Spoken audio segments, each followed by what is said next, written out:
Katika kijiji kidogo kilichozungukwa na misitu minene ya kale, kulikuwa na mapango maarufu kwa jina la mapango ya moto wa laana. Hadithi zao zilienea kama moto wa nyika. Wakazi wa kijiji hicho waliyaogopa sana mapango hayo.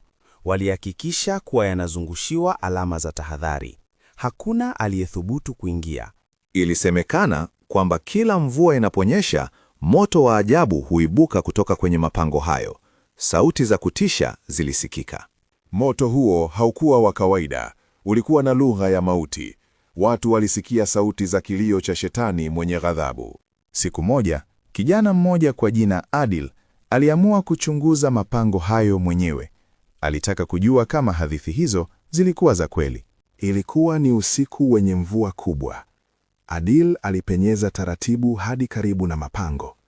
Alinyemelea kimya kimya ili asisikike. Kama vile moto wa radi unavyopasua anga, moto wa laana ulilipuka kutoka kwenye mapango. Adil alihisi baridi ya uoga ikimpata. Ghafla, aliona kivuli kikubwa cha shetani kikimkaribia. Kilikuwa na macho mekundu na sura iliyojikunja kwa hasira. Asiheshimu laana, atashuhudia laana. Sauti nzito na ya kutisha ilimnongoneza.